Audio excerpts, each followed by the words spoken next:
The view from the plane headed to Hawaii was breathtaking, but I never expected that my ex-girlfriend from middle school would be sitting next to me. On top of that, she started bringing up the past, going on and on about how worthless I am. And then, without me even asking, she talked about how happy her life is now, how she's married to a rich man, and how much she's needed by her husband. Just then, an announcement came over the intercom. "Is there anyone on board who can fly a plane? It seems there was a serious issue." It's shocking that they're looking for a pilot, not a doctor. Passengers began to realize the gravity of the situation, with murmurs of, "Pilot, is this plane okay?" Then, a flight attendant, while looking around, saw me and exclaimed, "Oh, it's you." That's when an incident to shut my ex-girlfriend up occurred. My name is Jake. Ever since I was a kid, I had an unusual fascination with airplanes. To be honest, I was interested in anything that could fly. Seeing birds and insects soaring freely in the sky always looked beautiful and cool. I wished I could fly too, thinking if I tried hard enough, maybe I'd grow wings. I genuinely believed that. But sadly, no matter how hard I'd ride, wings didn't sprout. When I was 5 and feeling pretty down about it, I saw an airplane for the first time. It was amazing to see this non-living chunk of metal flying through the sky. It happened during a family vacation with my parents. That gigantic bird soaring in the sky left such an impression. It became a symbol of freedom for me. Since then, my affection shifted from cars and trains to airplanes. I became a boy who deeply loved airplanes. I'd memorize names of aircraft and airlines, spending my days looking at them in books. Seeing my passion, my parents would drive me to the airport every week, although they didn't take me on a flight. They thought seeing planes in action would be better for me. My parents and my much younger siblings never gazed at planes with the same admiration I did, but they always listened with a smile when I excitedly talked about them. Naturally, my dream was to become a pilot. I wanted to control an airplane and fly in the skies. It was the first dream I ever had in my life. Even now, I think it's a bit unusual for a kid to have such a realistic dream from the get-go. My dad would say, to become a pilot, you have to study hard, and I was the bright student for my age. I felt that studying was a small price to pay if it meant flying a plane someday. My teachers always said, the secret to improving in your studies is to have a clear vision of your future dream. I truly felt that way.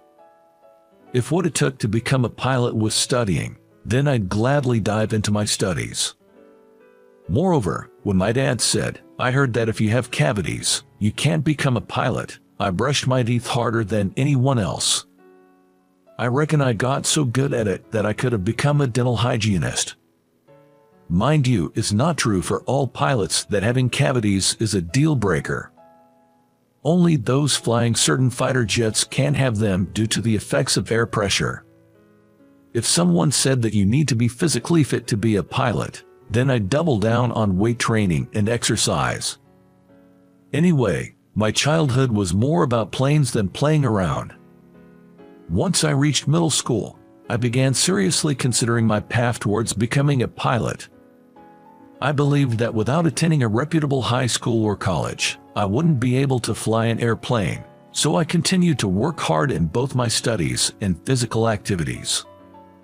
During middle school years, I was also concerned about my friendships. I made an effort to get along with everyone, trying not to make unnecessary enemies. While I avoided people who brought unnecessary stress, I aimed to connect with as many people as possible, absorbing everything I could and making it a part of me. Though it's a bit embarrassing to say, I was relatively popular among girls. Getting attention from girls became more frequent, and honestly, it felt good. Guy friends would ask how I got so much attention from the girls, but since I wasn't studying or exercising to be popular, I couldn't give them a satisfying answer. Amidst all this, a girl confessed her feelings and wanted to date me. Her name was Susan. She was the most beautiful girl in our grade. popular among both students and teachers. Being approached by such a beauty, I was over the moon and couldn't find a reason to refuse her. I said yes without thinking seriously. It was my first time dating a girl, and I had no idea that Susan would be so much trouble. She became upset whenever I talked to someone, a male or female, whom she didn't know. I'd often buy her something just to improve her mood.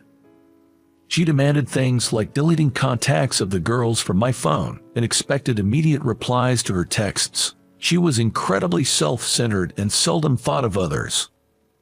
Out of the blue, she'd say things like, "I want you to be my ideal boyfriend," and this cut into my study and exercise time. She insisted, "You should spend every weekend just for me. Oh, and you're paying for our dates, of course. It's terrible to make your girlfriend pay." Such demands were too much for a middle school student. Over time, being with Susan felt increasingly suffocating. One summer during middle school, my father tragically passed away in an accident. Losing my dad, who looked forward to and had high hopes for my future more than anyone else, was really tough for me in middle school. Often, I would see my mom, once vibrant and full of life, look worn out and lifeless. Although I wanted to cheer her up, I was so overwhelmed with my own feelings that I couldn't offer much help. Our family was engulfed in profound grief.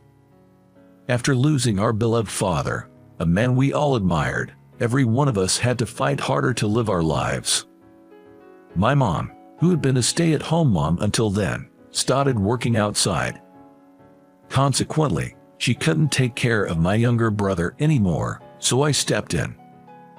Naturally, this meant less time for studying and sports, but it was a necessary sacrifice. It wasn't a hardship if it was for the sake of the family. Of course, the time I cut back wasn't limited to just that. I also reduced the time I spent with Susan. "Why haven't you been in touch?" Susan asked me. When I explained my family's situation, she retorted, "So what? If your mom's working, that's fine. And you don't need to take care of your younger brother. She can do that when she gets back from work." I couldn't believe my ears. I was horrified that she could act so callously toward a family grieving the loss of a father, just because she felt neglected by me. I told her, "I don't need a girlfriend who can't show compassion during such tough times," and broke up with Susan. I didn't want my mental stability jeopardized by her anymore. However, later at school, the story had twisted into Susan dumping me. On top of that, she spread all sorts of rumors and bad-mouthed me to everyone. I saw her true colors, but honestly, with everything going on, I just felt indifferent. To help my family out even a little, I thought about skipping high school and getting a job. My mom was against it, but after some persuasion, she tearfully gave her permission. All I can really do is physical work and study, so I thought about finding a job that would utilize those skills. On graduation day, Susan, somehow finding out I wasn't going to high school, teased me about it. "You're not going to high school?" Without making eye contact, I simply replied, "Yup," and tried to distance myself from Susan. From behind, she said, "In this day and age, not going to high school. You must have such low ambitions, you'll be at the bottom forever." I figured I'd probably never see her again. No need to get worked up over someone like her, so I ignored her and left the school. Now, time has passed, and I'm currently going through domestic flight check-in procedures. I'm on a personal trip heading to Hawaii. I'm a bit embarrassed to admit that I've never been to Hawaii, so I'm really looking forward to it from deep within. My impression of Hawaii is that it has beautiful beaches and a lot of rich flavored dishes. But it's quite a far place, so I just never found the time to visit. Even thinking about sightseeing there, I'd be torn about where to go, and I probably would have just ended up staying in the hotel, which is why I never had the courage to go alone. However, one of my friends opened a restaurant. I decided to go there to celebrate. I decided to have a friend show me around Hawaii during this visit, so I planned to take my time and see the sights. I couldn't help but feel like a giddy kid with this much excitement, but oh well. I comfortably settled into my seat. There's something about the slight hustle and bustle inside the plane right before takeoff that I genuinely enjoy. I placed my carry-on under the seat and found myself gazing out the window, lost in the view outside. Even before taking off, the view from this window offered sights that you just can't see anywhere else, and I'm already a little thrilled. I must say, I snagged one of the best seats. Located a bit away from the wing, I had a clear, unobstructed view. It was just awesome. With a little time before takeoff, I let my imagination wander, picturing the breathtaking views above the clouds. The plane I'm on was pretty much full, almost packed to capacity. Yet, nobody was sitting next to me. I wonder if no one booked the seat, or maybe they were running late. Either way, I had mixed feelings. Considering how crowded it is, I feel a bit guilty enjoying this extra space all to myself. For now, I decided to just gaze out the window and ride out this awkward moment. Bang! There was a loud sound as someone hurriedly took the seat next to me. This last-minute passenger fumbled with their belongings even after sitting down, bumping their elbow into me. Yet, not a single sorry came out of her mouth. On top of that, she reeked of strong perfume and cosmetics. I hadn't encountered someone this inconsiderate since middle school. She reminded me of unpleasant people, catching a faint reflection of the adjacent seat on the window glass. I noticed something dark over her eyes. Probably sunglasses. That's all I could discern. However, wearing sunglasses on a plane struck me as rather snooty. Might be a bit judgmental, though. After some fidgeting, the classless passenger next to me sneaked a glance at my face. I inadvertently responded by looking back.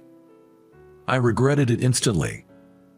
Though she was heavily made up and looked quite flashy, I had seen her before. Someone I'd rather forget. Well, if it isn't little dropout boy, how've you been? I felt a chill as I wondered if my journey, which was already taking a bad turn, would continue this way, taking off under stormy skies. If I do say so myself, that was a pretty apt comparison. Seeing my silence, she said, "Forgot about me. Surely, you haven't forgotten how I dumped you," and took off her sunglasses. It was indeed Susan from middle school, whom I dated. Her face remains strikingly beautiful, but it's clear from her first words that her attitude hasn't changed one bit. Hasn't it been since graduation? Long time no see. Never thought I'd run into you here of all places. Flying in planes, for a dropout like you. How bold. Oh, or maybe you're off to join a tuna fishing boat. Looks like her attitude is unchanged. Good to see she's well. Susan, ever the chatterbox with her sarcastic remarks. She's so adept at belittling people that it seems she forgets to breathe, firing off insults at me one after another. Truly a piece of work, that woman. I simply replied, just a vacation, and focused on the view outside, wanting to minimize any further interaction with her. The plane seemed ready for takeoff and began to slowly move. I was looking forward to a pleasant flight, but now it feels like I'm plunging straight into hell because of one seatmate. I'd rather be peacefully asleep on the wing at this point. Susan seemed offended by my cold demeanor. After an audible tisk, she started rattling off things toward me. About how awful I was as a boyfriend, how her high school boyfriend was way more handsome, how the time with me was a waste. She bombarded me with comments that begged for a response. After high school, Susan apparently married into wealth through some circumstances. I wasn't paying much attention, so all I remember is she married someone wealthy. Apparently, Susan, who hit the jackpot, is going on a luxurious trip to Hawaii. I'm going to stay in a fancy hotel you could never afford in a lifetime and enjoy the resort, she said. By the way, her husband seems head over heels for Susan, and he revolves his life around her. Well, I guess some people are like that. I hope he cherishes Susan forever since he's a strange individual. If she ever lost him, I doubt she'd ever marry again, tuning out Susan's self-centered chatter. It's me just going along with it. Even in moments like this, the view from the plane was breathtaking. Soon after takeoff, the view below turned completely white as we rose above the clouds. No matter how bad the weather is, if you wait a bit and rise above the clouds, a bright blue sky always shines. The beautiful blue sky always sits above the clouds, peeking through gaps to see the ground below. But I wonder, when will these neighboring clouds clear up? People like you, the lowly ones, rarely get the chance to fly, so this view must be unique to you, she mockingly says, not missing a beat. Furthermore, Susan claimed she's flown many times before and has grown tired of the same old view, so she can't be bothered to look out the window anymore. Why does she go to such lengths to degrade herself? It's good to have high self-esteem, but I just couldn't grasp why she would actively lower her worth in the eyes of others. I can't believe I once dated someone like her. If I ever have kids, I'll drill this into their heads. It's just too bad to have a blotch on one's life as early as middle school. Honestly, I find it hard to believe that just because you've flown many times, you'd get tired of the view outside. The scenery shows a different face depending on the day and time, so you'll never truly see the same view twice. Seems like such a waste to me. It was while she was passionately going on about how amazing she is. "Is there a doctor on board?" came the announcement. It's a line you often hear in TV shows, but this was the first time I've heard it in real life. I wonder if someone's fallen ill and needs medical attention. I was worried, but there wasn't anything I could do. I decided to wait quietly, but the airhead next to me had a different idea. "Wait, what's going on? It's like something straight out of a drama. What's got this woman so riled up?" Such behavior, especially when someone on board might be seriously ill and in need of a doctor. I knew it. She definitely has a few screws missing. With those thoughts, as I scanned the plane, another announcement came through. "Is there anyone on board who can pilot this plane?" Even I was taken aback by that one. When the announcement was made that a doctor was needed, passengers were a bit restless. Not as much as Susan though, but when they called for a pilot, the cabin truly erupted in commotion. Is this plane even okay with the pilot like this? And does the pilot need a doctor? Voices calling for the flight attendants could be heard throughout the cabin. It's understandable. First needing a doctor, and then the pilot. Something must have happened to him. Susan's face grew increasingly pale, and she began to panic. What the heck? Is this plane going to crash or what? Why does she say something unnecessary? Mentioning a crash in a situation like this could cause a full-blown panic in the cabin. That's why I dislike people who can't read the room. Unsurprisingly, a flight attendant hurried over to Susan, who was loudly using the word crash. "Ma'am, nothing of the sort will happen. Please, wait in your seat." Susan was arguing with the flight attendant, but the attendant skillfully urged her to sit back down. Then the flight attendant looked at me. "Are you by any chance, Jake?" I locked eyes with her and asked, "Oh, is it that serious?" "Oh, thank goodness you are here. I'm truly sorry to ask, but can you help?" "I see, it must be a big deal." Considering she's gone this far, maybe what Susan said isn't entirely wrong. I nodded in agreement and stood up from my seat. "What are you doing? If you're just going to be in the way, better sit here and shake in your boots. The pathetic one here is you, Susan." I almost snapped back, but managed to hold my tongue. The flight attendant asked, "Is she with you?" To which I firmly denied. "Just an old acquaintance. We just happened to sit next to each other, nothing more. She's no relation to me," I explained. I wanted to head to the cockpit right away, but Susan gripped my arm tightly and wouldn't let go. "Where do you think you're going in this situation?" Even though I asked her to let go, Susan showed no intention of doing so. I was wondering what to do when the flight attendant intervened. "Ma'am, I apologize for the inconvenience, but Jake is one of our pilots. there's an urgent matter he needs to attend to." Saying that, she exerted a polite yet forceful pressure to detach Susan's hand. "You're a pilot?" Susan said, eyes wide in surprise. I replied with a simple yes and headed to the cockpit. Around the cockpit, a group of flight attendants had gathered and were visibly alarmed. I learned that both the captain and the co-pilot were showing symptoms of food poisoning. By chance, there was a doctor on board who was examining the two. However, they showed no signs of recovery, and their symptoms were getting worse. Therefore, it became clear that piloting the plane under these conditions would be challenging, leading to an urgent announcement from the cockpit. Acute gastroenteritis can strike out of the blue, so perhaps it was unavoidable. But for both of them to get gastroenteritis, that's either incredibly bad luck or a miracle. The odds seem pretty low. Many familiar faces were around the cockpit, and when they saw me, they said, "Wow, how lucky that Jake was on board too." Both pilots having gastroenteritis, a doctor happening to be on that plane, and even a pilot being present, it feels like I've used up a lifetime's worth of luck just on these astronomical odds. According to the doctor, the co-pilot's symptoms seemed milder than the captain's, but he was just barely able to hold a conversation. However, he seemed really rough with sweat on his brow. I managed to get in touch with the control tower and took my seat in the cockpit. The tension and excitement never get old. Having passengers on board brought immense pressure upon me. When I first started flying, the thought of having the lives of passengers in my hands made me so nervous I felt like throwing up.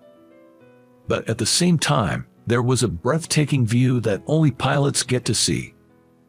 A beautiful scene that passengers can't quite experience from the cabin. The warm rays of the sun lit up the surroundings. Even the thick clouds below looked like a beautiful backdrop. That sense of exhilaration only a pilot feels always filled my heart. I often wonder if some kind of hormone is flooding my brain. Being here is pure joy. Well, for me at least. I once mentioned this to a flight attendant and was immediately dismissed as weird. I feel bad for Susan.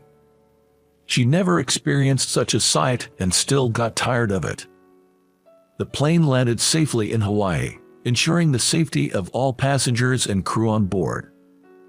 Immediately after that, the captain and the co-pilot headed to the hospital.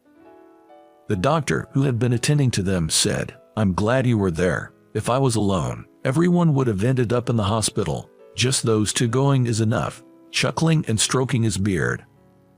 What an inappropriate thing for a doctor to say. But well, he's probably trying to show his appreciation in his own way. Even though the landing was safe, from the company's perspective, it's still a big deal. As a result, after arriving in Hawaii, paperwork and reports took so long that I was only free by sunset. As initially planned, I headed straight to my friend's new shop at top speed.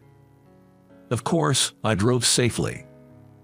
The store was already bustling with many customers.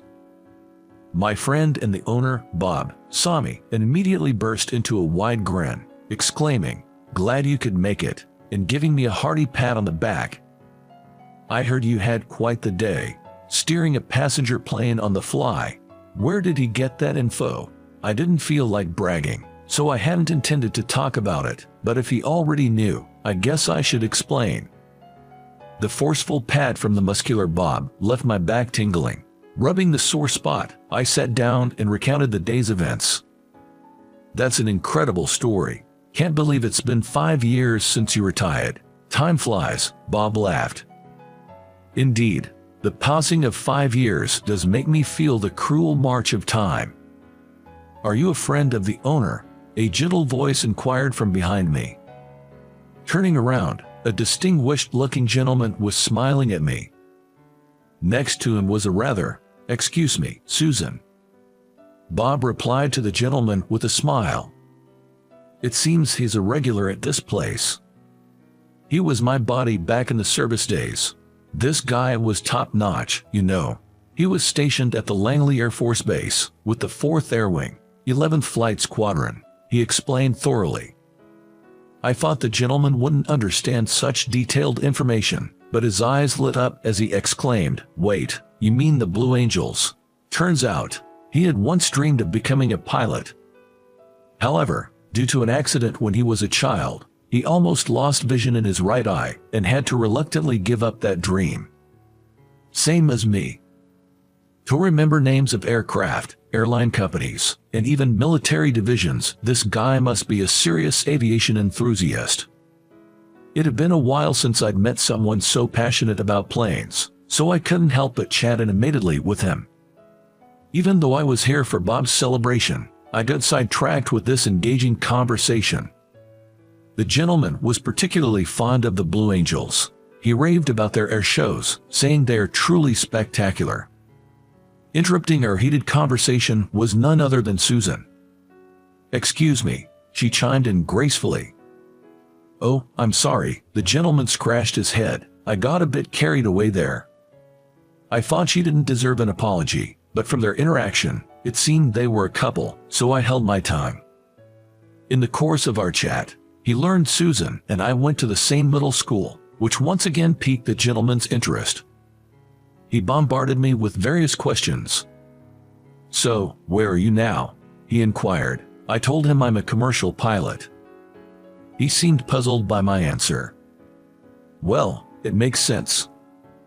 Bob and I are buddies from our military days, and if you love planes, you'd naturally want to fly fighter jets.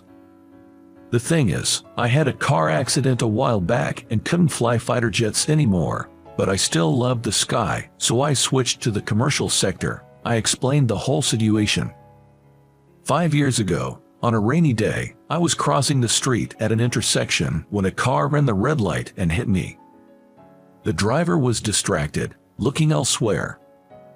Though I received compensation and settled the matter, it doesn't mean I hold a grudge. However, because of that accident, I fractured my left leg and had to spend a significant amount of time in rehab.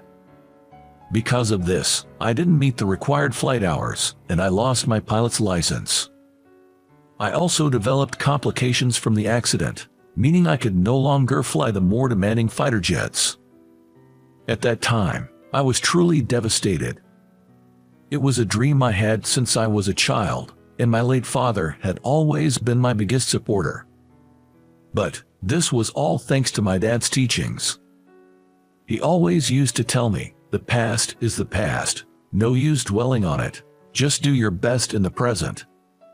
If I kept dwelling on the past, I wouldn't be able to achieve even what I could.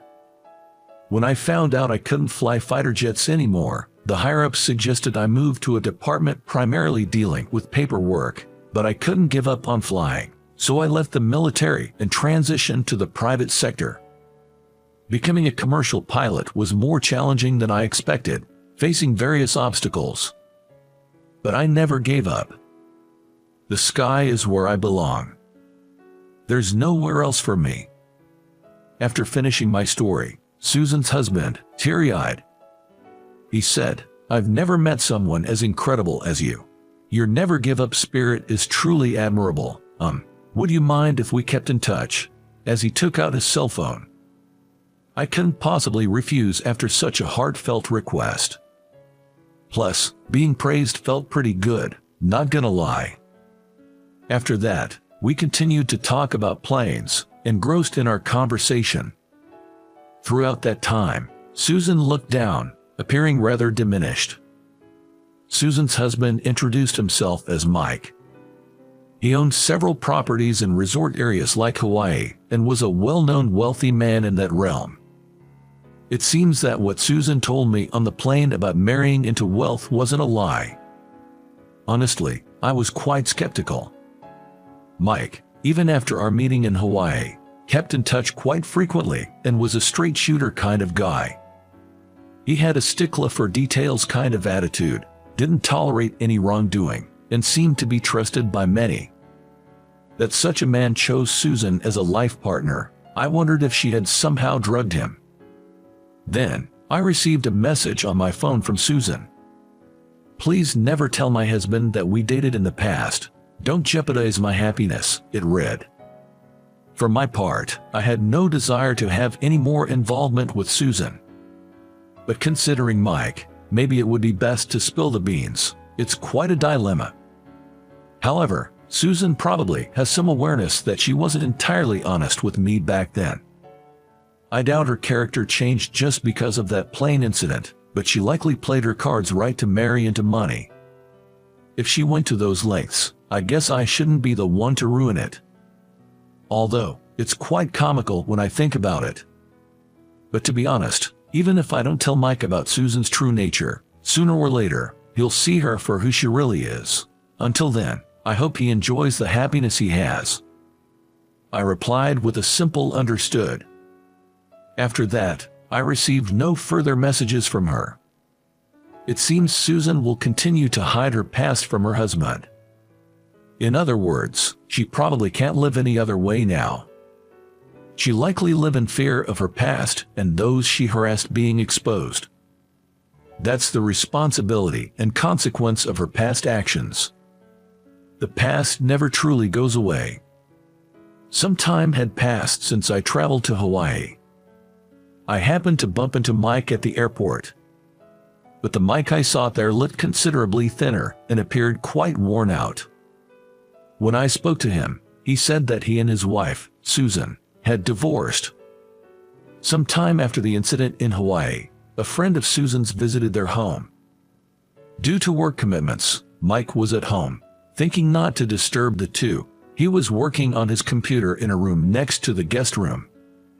The visiting friend was from Susan's middle school days, and they spoke so loudly that Mike couldn't help but overhear. In between crude laughter, they mentioned people, probably classmates from middle school, using derogatory nicknames. It turned out I was one of them. Hearing Susan and her friend laughing about men with money being the best, Mike lost his temper. He stormed out of his study and yelled at them to get out right now. He tossed both Susan and her friend out of the house and didn't let them in that day. Later, he found out that Susan had been spending their savings without permission and wasting money. When confronted, Susan retorted that he was stingy for a rich man. Initially, Mike felt that if she changed, they could try again, but Susan just said things like, "I never thought you'd be so tight-fisted, and I'm embarrassed not to have designer things." Well, hearing that, I wasn't very surprised at all. The more Susan berated Mike, the further his heart drifted away from her. Mike ran out of patience and brought up divorce. Interestingly, her attitude changed drastically. She began saying things like she didn't want to split and that it was just a play on words. Did she think he wouldn't consider divorce up to this point? It seemed her mind was really only focused on herself. When Mike threatened to take her to court with a lawyer because of her persistence, she reluctantly signed the divorce papers. They continued to have disputes over the division of assets, but Mike said they finally settled everything recently. Mike sighed, "I thought she was a wonderful woman, but I never expected her true nature to be like that." I wholeheartedly agreed. It's not about appearances. While it's understandable for good-looking people to be popular when young, as adults, being with someone whose personality doesn't mesh becomes a pain, regardless of their looks. After divorcing Mike, Susan went back to her hometown and is now living with her parents. Being a stay-at-home wife before, she's having difficulty finding a work, and she's living modestly, especially since she's being asked to pay back the money she squandered. What goes around, comes around, I believe. It's not just with Mike. Throughout her life, she seemed to have looked down on others, and now it seems all that karma is coming back to her. After hearing Mike's story at the airport, I bid him farewell. As I left the airport, I looked up at the sky. Unfortunately, it was overcast. But I knew. Above the gloomy overcast sky, the clear blue stretches on endlessly. I believe that the view from the cockpit is a privilege reserved for pilots. If Susan could be moved by such sights, I think she might finally find her humanity. There are many challenges in continuing a pilot's career. But feeling motivated by the beauty of that view makes the effort worthwhile. Today, I'm determined to keep pushing forward, to witness more beautiful vistas and ensure the safety of my passengers.